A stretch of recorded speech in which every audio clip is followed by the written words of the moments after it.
Hi friends, welcome to my channel. இன்னைக்கு நம்ம பார்க்க போறது ஒரு இந்த வெயிலுக்கு இதமான தயிர் சாதம் கருணக்கிழங்கு வறுவல் தான். அத நான் எப்படி செய்வேன்னா இந்த வீடியோல ஷேர் பண்ணிருக்கேன்.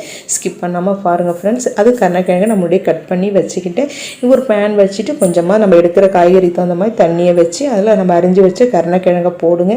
போட்டுட்டு நல்லா தண்ணி கொதிக்கும்போது கருணக்கிழங்க போடுங்க. போட்டுட்டு அதுக்கு மஞ்சள் பொடியும் கொஞ்சம் ஆற உப்பு காய்கறி லைட்டா உப்பு ஏறணும். அதுக்காக கொஞ்சம் உப்பும் போட்டு நல்லா வேக வச்சுக்குவாங்க. கொஞ்சம் ஒரு கொஞ்சம் தண்ணி நல்லா கொதிக்க ஆரம்பிச்சு காய் போட்டு கொதிக்க ஆரம்பிச்சதும் ஒரு பிளேட்டை போட்டு மூடனா நமக்கு சீக்கிரம் காய் வெந்துடும் ஃப்ரெண்ட்ஸ். அதுதான் இந்த வீடியோல நம்ம இது பண்ணிடுவோம். இப்போ பாருங்க ஓரளவு நமக்கு வெந்திருக்கான்னு பார்க்கறதுக்கு இப்போ பாருங்க நம்ம இது மாதிரி கத்தியில தான் வேணும் நம்ம கையால போனாலும் பார்க்கலாம். இப்போ பாருங்க லைட்டா ஒரு அழுத்தம் தெரியுது. அப்போ நான் என்ன பண்ணேன்னா இன்னும் அப்படியே ஒரு நிமிஷம் வச்சுட்டு இப்போ நான் அடுப்பை ஆஃப் பண்ணிட்டேன். ஆனால் எடுத்து வடிகட்டுறதுக்கு முன்னாடி ஒரு 2 நிமிஷம் அப்படியே இருக்கட்டும்னு விட்டுறோம்னா நம்ம காய் நல்லாவே வெந்துடும் ஃப்ரெண்ட்ஸ்.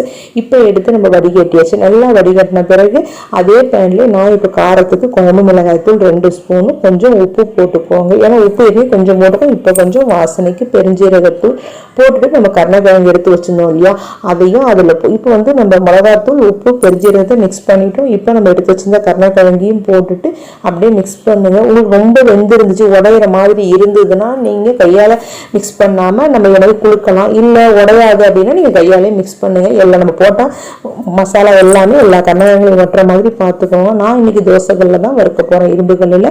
அதுக்கு வந்து இப்போ தேவையான அளவு கொஞ்சம் எண்ணெயை போட்டுட்டு இப்போ 2 பேட்சான கருணக்கிழங்கு அதிகமாக இருந்துச்சு அதனால நான் 2 பேட்சாக வறுத்தேன். இப்போ ஃபர்ஸ்ட் பேட்ச் கருணக்கிழங்கு ஃபுல்லாக போட்டுட்டு நல்லா நமக்கு ஒரு சைடு நல்லா வெந்த பிறகு அப்புறம் திருப்பி விடுங்க. உங்களுக்கு தோசைகள் நிறையா போட்டால் திருப்பும்போது கீழே விழுந்துடும் அப்படின்னா நீங்கள் கொஞ்சம் கொஞ்சமாக போட்டுக்கோங்க. நான் கீழே விழாமல் என்னால் வறுக்க முடியுன்றதால நான் போட்டிருந்தேன். போட்டுட்டு இப்போலாம் அடுப்பை கொஞ்சம் லோ ஃப்ளேம்லேயே வைங்க. அப்புறம் உங்களுக்கு ரொம்ப கிரிப்ஸியாக வேணும் அப்படின்னா அப்படி லாஸ்ட் சமயம் அடுப்பை ஃபுல் ஃப்ளேமில் வச்சுட்டு நீங்கள் எடுத்துக்கோங்க. இப்போ நமக்கு ஒரு கிரிப்ஸியான இப்போ கருணக்கிழங்கு வறுவல் ரெடி ஆயிடுது ஃப்ரெண்ட்ஸ்.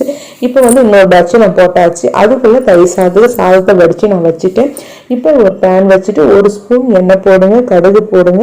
அதுக்குள்ள நான் வந்து காரத்துக்கு பச்சை மிளகாயை கட் பண்ணி வச்சிருந்தேன். அடுத்தது இஞ்சியும் தூவி வச்சிருந்தேன்.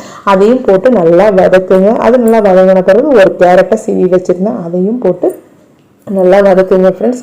லைட்டாக நமக்கு தயிர் சாதத்தில் ஒரு கேரட் வந்து அங்கங்கே நமக்கு லைட்டாக வதங்காத மாதிரி இருந்தால் கூட பிரச்சனை கிடையாது. இப்போ கருவேப்பிலை போட்டு கொஞ்சம் கொத்தமல்லி தழையும் போட்டுட்டு இப்போ நான் அடுப்பை ஆஃப் பண்ணிட்டு தான் பெருங்காயத்தூளை போட்டு ஒரு கிளறி இருக்கேன். அதுக்குள்ளே நான் வடித்து வச்சிருந்த சாதத்தை அப்படியே நல்லா மசிக்கிறேன். ஏன்னா நமக்கு தயிர் சாதனாலே நல்லா குழவா இருக்கணும் இல்லையா அதனால எந்த அளவு நான் மசிச்சு எடுத்துக்கிறேன்னு பாருங்க. எடுத்துக்கிட்டு இப்போ நம்ம ஃபர்ஸ்ட் நம்ம இது வதக்கி வச்சிருந்த கேரட் பச்சை மிளகாய் இஞ்சி கருவேப்பிலை பெருங்காயத்தூள்லாம் போட்டு அதை ஃபர்ஸ்ட் போட்டுட்டு இந்த வெயிலுக்கு நிறைய போட்டோம்னா தயிர் சாதம் புளிச்சிரும் இல்லையா அதனால நான் வந்து இது ஒரு 10 மணி போல செய்யறேன் அப்படின்றதால 1 மணிக்கு தானே சாப்பிட போறோம். அதனால இப்போ 2 ஸ்பூன் தான் நான் தயிர் போட்டிருக்கேன். அதுக்கு வந்து நான் வந்து இப்போ 3/4 லிட்டர் பால் காய்ச்சி ஆற வச்சு வச்சிருந்தேன். அதை அதில் போட்டு நல்லா மிக்ஸ் பண்ணுங்க. நமக்கு பார்க்கும்போது பால் ஊத்துறது ரொம்ப நமக்கு தொலைன்னு இருக்கிற மாதிரி தெரியும். ஆனால் நமக்கு நேரம் ஆக நல்லா இறுகின பொசிஷன் வந்துடும். இப்போ நல்லா அதை போட்டு நல்லா கிளறிட்டு இப்போ மீதி இருந்த பாலையும் நான் அதில் சேர்த்துட்டேன். உங்களுக்கு இந்த அளவு பால் இல்லை ஆனால் கொழப்பு தன்மை கொஞ்சம் வரணும் அப்படின்னா நம்ம சாதத்தை வடிக்கிறோம் இல்லையா வடிகஞ்சி அதை கூட கொஞ்சம் ஊற்றிட்டோம்னா நல்லா தயிர் சாதம் குழம்பா நமக்கு தெரியும்.